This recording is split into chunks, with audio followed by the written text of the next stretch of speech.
परिवार को एक सामंती रखने का महत्व भगवद गीता के माध्यम से समझाया गया। परिवार समाज की सबसे महत्वपूर्ण इकाई है, जहां संस्कार, नैतिकता और मूल्यों की नींव रखी जाती है। परिवार में यदि एकता, सहयोग और सामंजस्य बना रहे तो यह जीवन में सुख, शांति और सफलता का आधार बन सकता है।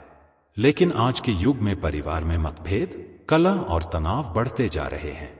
इन समस्याओं का समाधान भगवद गीता के शिक्षाओं में निहित है, जो न केवल आध्यात्मिक जीवन का मार्गदर्शन करती है, बल्कि पारिवारिक जीवन को भी संतुलित बनाए रखने में सहायक है।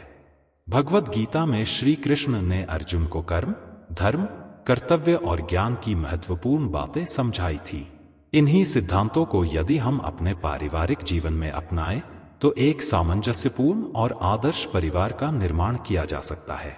इस लेख में हम गीता के उपदेशों के माध्यम से समझेंगे कि कैसे एक परिवार को एक सामंती, संगठित और सामंजस्यपूर्ण रखा जा सकता है। एक पारिवारिक जीवन में धर्म और कर्तव्य की भूमिका। गीता के अनुसार जीवन में सबसे महत्वपूर्ण तत्व धर्म है और प्रत्येक व्यक्ति का एक निश्चित कर्तव्य, स्वधर्म होता है। गीता 2.47 में श्री कृष्ण कहते हैं, कर्मण्येवाधिकारस्ते मा फलेषु कदाचन। अर्थात हमें अपने कर्तव्यों का पालन करना चाहिए, लेकिन फल की चिंता नहीं करनी चाहिए।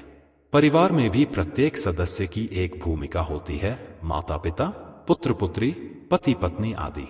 यदि सभी अपने अपने कर्तव्यों का पालन निस्वार्थ भाव से करें तो परिवार में सामंजस्य बना रहेगा। 2. अहंकार का त्याग और समर्पण भाव। अहंकार पारिवारिक संबंधों में बड़ी बाधा बन सकता है। जब परिवार के सदस्य एक दूसरे के प्रति अहंकार रखते हैं तो झगड़े और मनमुटाव बढ़ जाते हैं।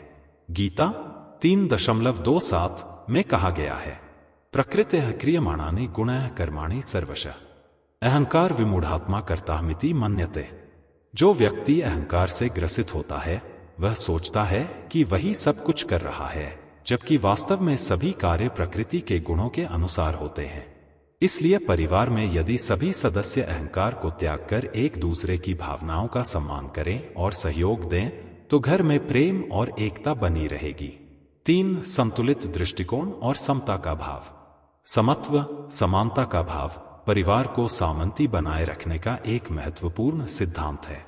हमें परिवार में सभी सदस्यों के प्रति समान दृष्टिकोण रखना चाहिए और किसी से पक्षपात नहीं करना चाहिए।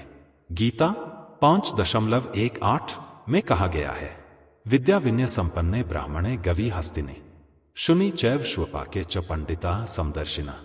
जो ज्ञानी होते हैं वे सभी को समान दृष्टि से देखते हैं, चाहे वह ब्राह्मण हो, गाय हो, हाथी हो, कुत्ता हो या चांडाल हो। यदि परिवार में कोई सदस्य किसी दूसरे से खुद को श्रेष्ठ मानने लगे या भेदभाव करने लगे तो घर का संतुलन बिगड़ सकता है। इसलिए संभाव रखना आवश्यक है। 4. क्षमा और सहनशीलता का महत्व। परिवार में कई बार मतभेद हो सकते हैं, लेकिन यदि हमें परिवार को संगठित रखना है तो क्षमा और सहनशीलता का गुण अपनाना चाहिए। गीता 16.3 में कहा गया है, तेजः क्षमा धृति शौचमद्रोहो नातिमानिता जन्मनाम सत्व संभवा दैवी संपद विनिर्दिता।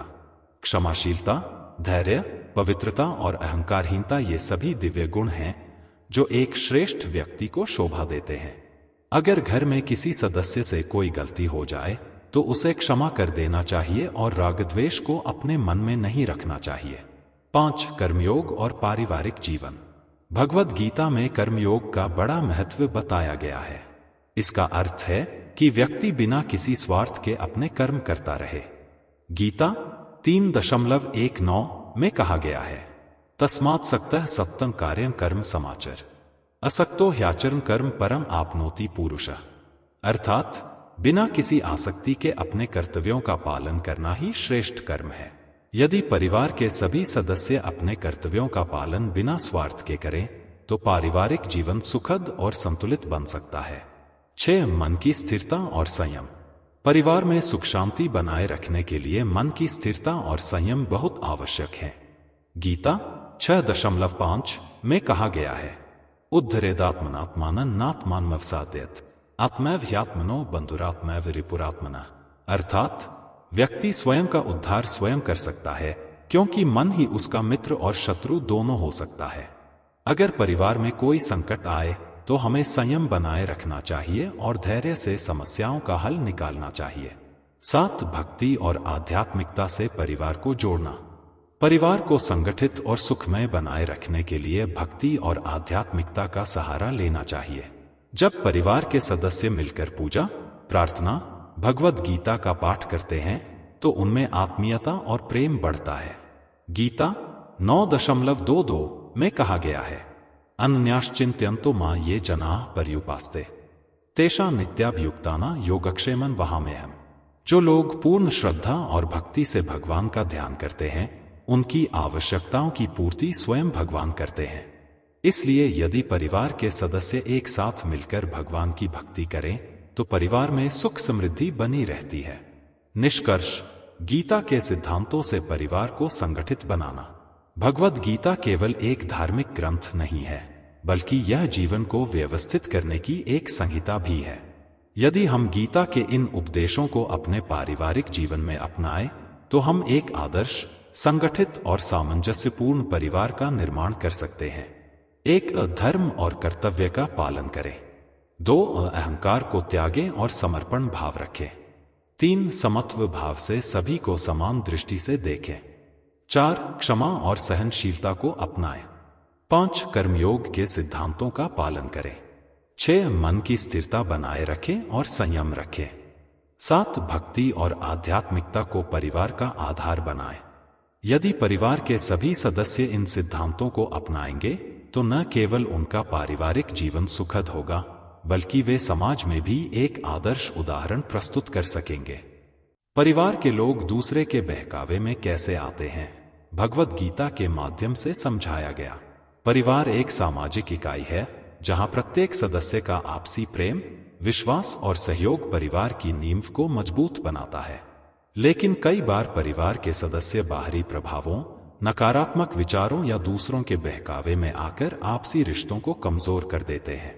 यह स्थिति पारिवारिक विवाद, बिखराव और अशांति का कारण बन सकती है। भगवद गीता, जो कर्म, ज्ञान और भक्ति का दिव्य ग्रंथ है, इस समस्या का गहराई से विश्लेषण करती है। श्री कृष्ण ने अर्जुन को मोह, अज्ञान, लोभ, क्रोध और अहंकार के प्रभावों के बारे में समझाया था, जो व्यक्ति को सही मार्ग से भटका सकते हैं। इसी प्रकार जब परिवार के सदस्य बाहरी लोगों के बहकावे में आते हैं, तो इसका मूल कारण भी इन्हीं मानसिक दुर्बलताओं में निहित होता है। इस लेख में हम गीता के श्लोकों के माध्यम से समझेंगे कि परिवार के लोग क्यों और कैसे दूसरों के बहकावे में आ जाते हैं और इस स्थिति से बचने के लिए क्या उपाय किए जा सकते हैं। 1. मोह और अज्ञानता के कारण बहकना। परिवार के लोग अक्सर मोह और अज्ञानता के कारण बाहरी प्रभावों में आ जाते हैं। जब व्यक्ति को सही और गलत की पहचान नहीं होती, तो वह दूसरों की बातों में आसानी से आ सकता है। भगवद गीता 2.7 में अर्जुन कहते हैं, कार्पण्य दोषोपहत स्वभावः पृच्छामि त्वां धर्म सम्मूढ़चेता। अर्थात मैं मोह और दुर्बलता से प्रभावित होकर धर्म के विषय में भ्रमित हो गया हूं, कृपया मेरा मार्गदर्शन करें। इस श्लोक से स्पष्ट होता है कि जब व्यक्ति का मन दुर्बल होता है तो वह भ्रमित हो जाता है और सही निर्णय नहीं ले पाता। इसी प्रकार जब परिवार के लोग बाहरी लोगों की मीठी बातों या छलकपट में आ जाते हैं, तो वे अपने ही परिवार के प्रति गलतफहमी पाल लेते हैं। समाधान: गीता हमें सिखाती है कि विवेक और आत्मचिंतन से हमें सही गलत की पहचान करनी चाहिए। परिवार में आपसी संवाद को मजबूत बनाना चाहिए ताकि कोई भी सदस्य गलतफहमी का शिकार न हो। 2. लोभ और स्वार्थ से प्रभावित होना। परिवार के लोग कई बार लोभ और स्वार्थ के कारण बाहरी प्रभावों में आ जाते हैं। यदि किसी व्यक्ति को अधिक धन, संपत्ति या सुख सुविधाओं का लालच दिया जाए, तो वह अपने ही परिवार के खिलाफ खड़ा हो सकता है। भगवद गीता 3.37 में श्री कृष्ण कहते हैं, काम एष क्रोध एष रजोगुण समुद्भवः महाशनो महापापमा विद्येन में वैरिणम। अर्थात यह कामना और क्रोध है जो रजोगुण से उत्पन्न होता है। यह बहुत भयानक और पापमय है, इसे अपना शत्रु समझो। लोभ मनुष्य को अंधा बना देता है और वह अपने प्रियजनों की भावनाओं को नजरअंदाज कर देता है।